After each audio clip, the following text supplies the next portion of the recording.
Isbuucii hore, gabadhayda ayaan seexinayay habeenada ka mid ah. Sida caadiga ah, waa ay qaylin jirtay, laakiin caawa aad ayay ugu xiiso qabtay inay seexato. Markaas waxaan ku fariistay kursiga u dhow sariirteeda. Kadibna waxaan ku idhi, sheeko noocee ayaan kaaga sheekeeyaa caawa. Way dhoola cadaysay laakiin waxba imayso oran. Libax-badeedkii dhoola cadaynayay ayaan weydiiyey. Maya ayay igu dhahday. Indhaha anoo isku haysta ayaan akhrin karaa. Markaasna wuxuu igu dhahday maya. Kadibna waxaan ku idhi haddaba maxaad jeclaan lahayd inaan kuu akhriyo. Markaas wuxuu igu tiri caawa aniga ayaa sheeko kuu akhrinaya iyadoo aad u faraxsan. Oo, sheeko ayaad haysaa gabadhaydii. Haddaba aan maqalno ayaan ku dhahay. Markaas waxay ka soo kacday sariirteeda, waxayna soo kortay dhabteeda. Waxay ku saabsantahay sheekadu nin ayay igu dhahday iyadoo geesaha eegaysa. Wuxuu qabaa jaakatiin guduudan oo aad u weyn. Markaasi jeebkiisa waxaa ugu jira warqad. Warqadaasi ay ku qoran yihiin liis magacyo ah. Codkeeda ayay xoogaa yara gaabisay. Waa liis ay ku qoran yihiin magacyada ciyaalka xunxun, kuwaasoo markaasi qaylqayliya ama cashadooda daasha ama walaashooda yartaa wejiga ka dharbaaxa oo ka oohiyey. Ma waxaa ka wadaa Santa Claus ayaan weydiiyey. Maya, sug sheekadaan dhamaystay. Okay, iga raali noqo. Wadooyin kala duwan ayuu maraa habeen kasta, asagoo markaasi wata liiskiisii iyo wax xun oo ku qoran markaasi. Marmarka qaar waxa uu soo aadaa guryaha asagoo liiskiisa wato. Markaasna gurigu soo hor istaagaa. Markaasi uma baahna inuu fiiriyo liiska qofka ku qoran. Wuu og yahay qofka ku qoran iyo sidoo kale gurigooda inuu kan yahay. Haddii uu gurigaaga yimaadana ayay dhahday iyadoo aniga farta igu soo taagaysa. Kadibna albaabka ayuu iska furayaa xataa haddii albaabka xiran yahay. Marka uu soo galno wuxuu fiirinayaa sawiradaada darbiga ku dhagan. Kadibna qolkaaga ayuu soo galayaa oo sariirtaada ayuu ag istaagayaa. Farihiisa mar walba jeebkiisa ay ugu jiraan sababtoo aad ay u dhaadheeriyiin wayna cabsi badan yihiin. Laakiin markii uu ku helo, gacmihiisa ayuu soo saarayaa, wejigaagoo dhan ayuu kadibna ku qarinayaa. Waxay ii tustay qaabka uu samaynayo iyadoo markaasi faraheeda yaryar isticmaalayso. Saan ayuu wejigaaga u qarinayaa si ay neefta kugu dhegto. Xataa ma dareemaysa sababtoo waa hurdaa. Gacmihiisa ayuu kugu haynayaa ilaa aad ka dhimatid. Markii aad dhimatidna wuxuu soo saarayaa liiskiisa oo magacaaga ayuu ka khaldayaa. Markaasna iska tegayaa. Qofna ma ogaanayo inuu meeshaba yimid. Waxay ku soo gabagabaysay sheekadeedii qaabka darneed iyadoo markaasi gacmaha isdhaafsiisay. Waa sababta aad u baahan tahay habeen walba inaad fiicnaatid, sababtoo ma ogaan doontid xilliga uu ninka jaakatiinka guduudan wadadaada soo mari doono. Xoogaa ayaan sariirteeda ag fadhinay anagoo aamusan. Farxad saa'id ayaa wejigeeda ka muuqatay. Meeshan anigu ka dareemay inuu wadnaha istaagay. Waxana waa sheeko aad u cabsi badan ayaan ku dhahay. Kaliya haddaad tahay cunug xun ayay igu jawaabtay. Waxaan isweydiiyey kalsoonidan oo kale may uga sheekeyn lahayd sheekada haddii ay sideedii dabiiciga maanta uga qaylin lahayd. Maanta edabteeda aad ayay u fiicneed. Laga yaabaa inay sheekada ku lug leedahay. Markaas waan soo seexiyey anoo hab soo siiyey. Kadibna waxaan u dhaqaaqay dhinaca xaaskayga oo seexinaysay cunugteeni kale oo yarayd, taas oo laga yaabo inaysan seexanin ilaa 1 saacadood ugu yaraan dhabta lagu hayo.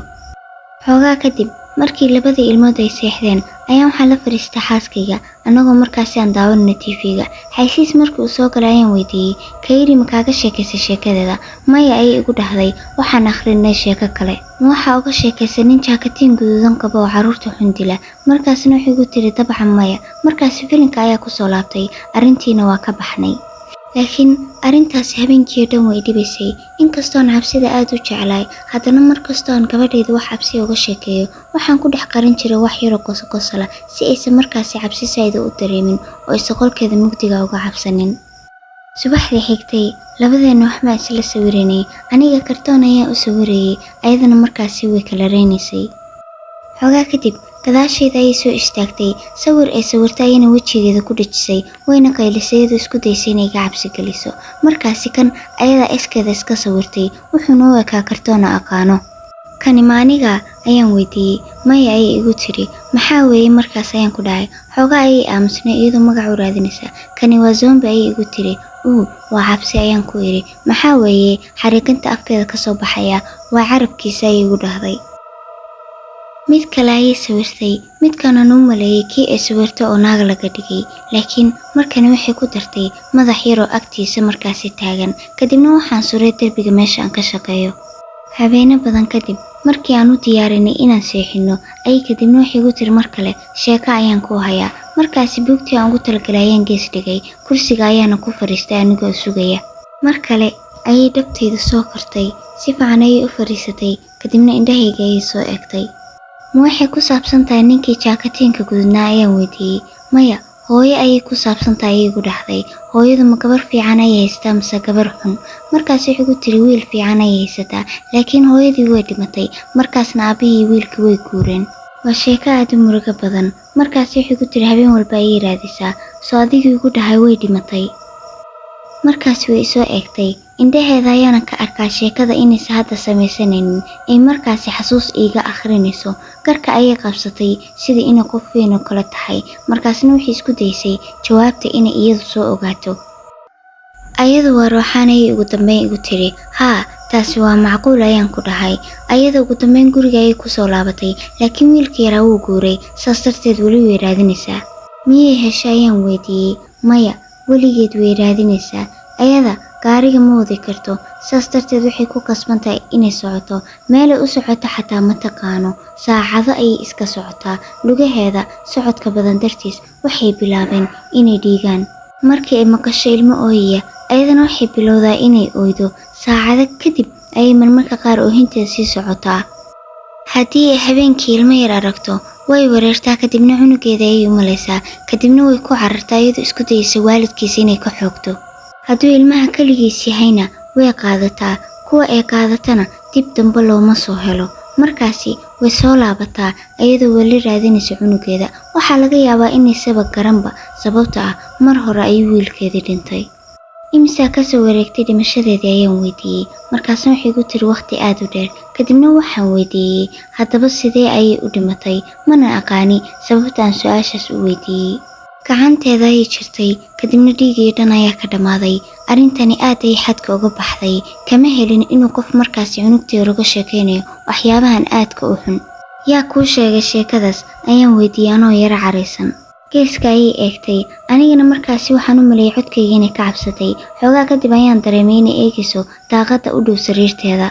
Banaanka wuxuu ahaa mid mugdiya, laakiin waan arkaa geedaha banaanka ku yaala oo dabaysha ay ruuxayso. Xoogaa ayaan sugay, markii ay soo jeesan weysay ayaan ruuxay si ay ila hadasho.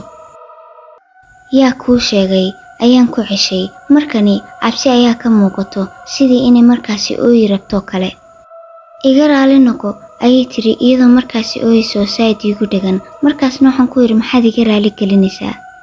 Gacmaheedii yaryar xoog ayay ii haysteen. Markaas ayaan gartay inay gariiriso. Markaas waxay tiri maadaama aan markaasi la hadlay dadka shisheeyaha ah, waa ku bariyaa ninka jaakatiinka gududan ha ii sheegin.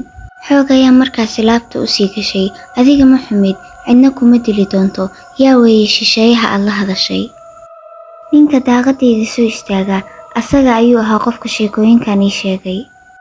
Markaasi aad ayaan u naxay.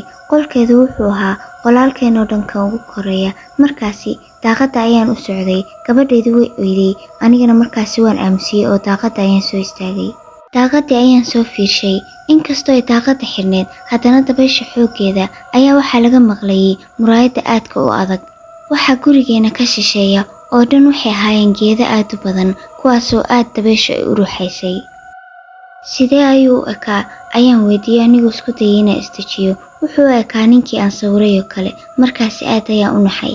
Xariiqantii yareed ee arkayay hadda markaasi wuxuu ila egiyoo kale mas afka ka soo baxayo.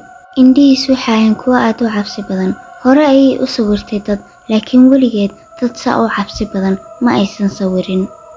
Markaas ayay ahayd markii aan arkay calaamadaha ku yaala muraayadda daaqadda. Markaas waxaad moodaa wax aad u adag in lagu xoqay, sidii dhagaxii oo kale. 4 xariiqood oo aad u dhaadheer una dhaxaysa inta u dhaxaysa faraha, markaasna si saa'id loogu celcelinaya hal meel. Meesha ugu hooseysana saa'id ayaa markaasi faraha loogu celceshay.